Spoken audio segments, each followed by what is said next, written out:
Assalamualaikum warahmatullahi wabarakatuh. Selamat pagi dan salam sejahtera untuk kita semuanya. Teman-teman sekalian, di sini saya akan sedikit berbagi ilmu tentang bagaimana cara mengoperasikan Zoom Meeting. Yang mana Zoom Meeting ini sudah sangat familiar sekali di kalangan para pelajar, para pengusaha dan pegawai karena sejak adanya pandemi Covid seperti ini, uh, semuanya serba online, sehingga Zoom Meeting ini adalah salah satu alternatif untuk platform yang biasa digunakan di dalam pertemuan. Bisa dikatakan seperti pembelajaran, online kelas, atau rapat dan lain sebagainya. Nah, di sini uh, saya akan menjelaskan beberapa fitur dari Zoom Meeting itu sendiri. Yang pertama yang harus dilakukan oleh teman-teman adalah menginstal aplikasi Zoom Meeting.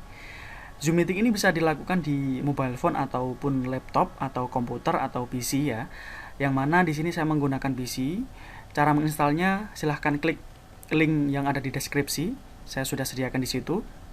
Kemudian di sini ada 4 fitur. Yang pertama ada New Meeting, yang kedua ada Join, yang ketiga ada Schedule, yang keempat ada Share Screen.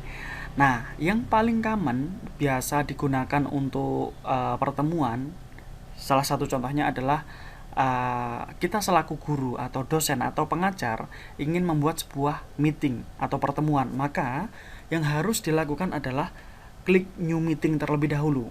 Nah, di sini silahkan diklik. Ini saya tutup dulu ya kameranya.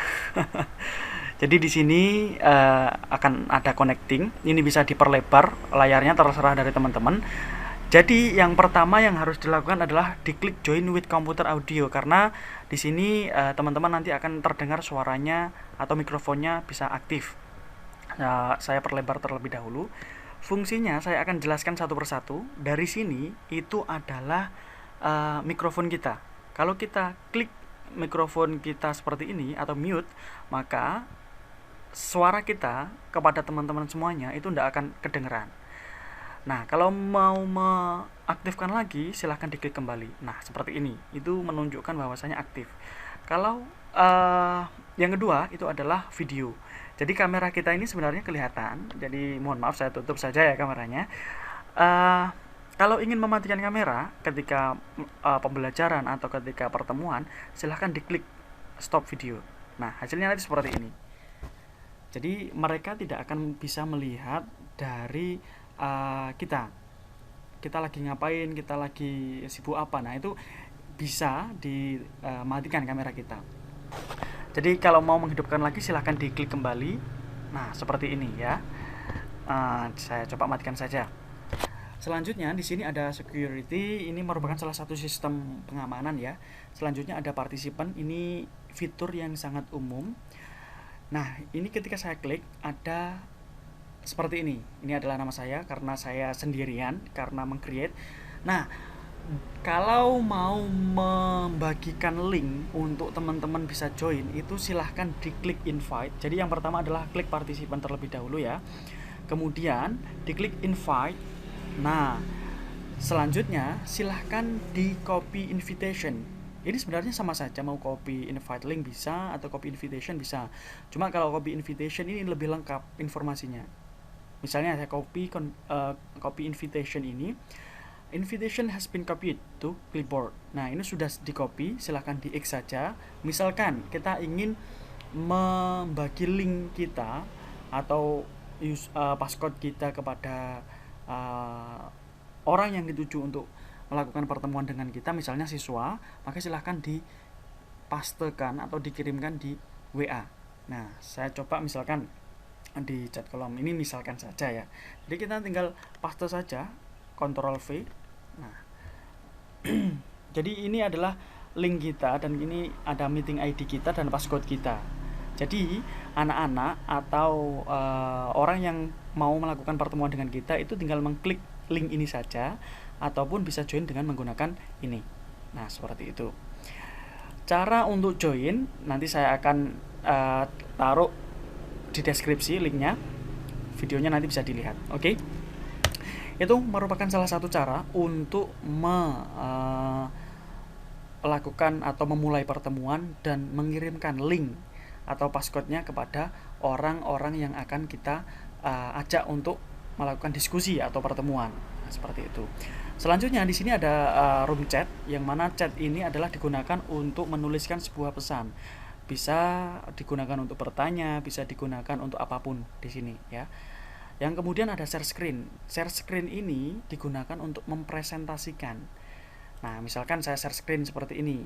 Ini window-nya apa? Pastikan teman-teman semuanya sudah membuka terlebih dahulu apa yang akan dipresentasikan. Misalkan PowerPoint, maka dibuka terlebih dahulu PowerPoint-nya, kemudian baru diklik share screen ya. Diklik share screen, nanti di sini akan muncul PowerPoint. Karena di sini saya membuka beberapa platform, ada Zoom, ada Camtasia yang saya gunakan untuk recording, maka yang ada di window di Zoom ini munculnya ya seperti ini karena yang saya buka ini.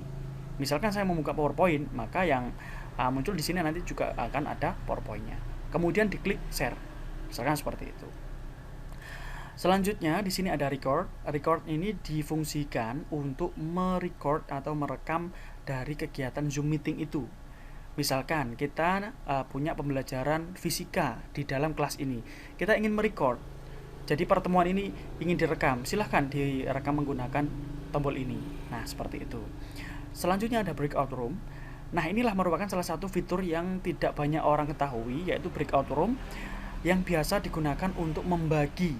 Jadi misalkan ketika teman-teman semuanya ingin membagi siswa dalam sebuah kelas, dalam sebuah kelompok, dalam sebuah kelompok untuk mendiskusikan sesuatu, maka bisa digunakan breakout room. Ya, bisa menggunakan breakout room. Kemudian kita ingin membuat umumnya 4 kelompok. Kita bisa menggunakan otomatis atau manual. Terserah kita. Contoh kita create.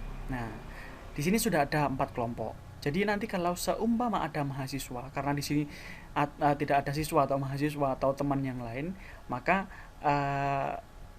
saya tidak bisa membuat roomnya karena saya sendiri di sini partisipannya. Kalau ada beberapa mahasiswa atau siswa, maka nanti di sini akan muncul secara otomatis nama-namanya, kemudian diklik open all rooms. Nah, ketika open all rooms, all participants have been invited to join breakout rooms. Mereka nanti akan muncul tanda join di room 1, join di room 2, tergantung namanya itu masuk yang mana. Nah, di situ. Nah, sehingga kita nanti bisa mengontrol semuanya melewati room-room yang sudah kita buat. Jadi mereka itu bisa leluasa untuk berdiskusi. Untuk lebih jelasnya nanti saya akan buatkan video untuk breakout room sendiri karena bisa dikatakan cukup panjang. Kalau untuk mengakhiri proses diskusi di masing-masing kelompok, kita tinggal close all rooms. Nah, di situ. All participants have been given 60 seconds to leave their breakout rooms. Jadi ada waktu 1 menit untuk meninggalkan room atau proses diskusi itu sendiri. Kalau reaction ini ya bisa dikatakan seperti emoticon ya. Jadi teman-teman bisa menggunakannya untuk ya bisa dikatakan untuk apa ya, memberikan tanda atau apa. Nah, bisa dikatakan seperti itu. Jadi salah satu fitur yang sangat menarik di Zoom meeting itu adalah breakout room. Itu merupakan salah satu fitur rahasia yang teman-teman yang lain belum mengetahui bagaimana sih kalau membuat forum diskusi itu lebih menarik di online learning. Silahkan menggunakan breakout room. Nah, seperti itu. Itu mungkin beberapa aplikasi atau fitur yang ada di Zoom meeting. Untuk breakout room nanti saya akan buatkan video tersendiri supaya teman-teman bisa mempelajari lebih baik lagi. Oke, terima kasih dari saya. Assalamualaikum warahmatullahi wabarakatuh.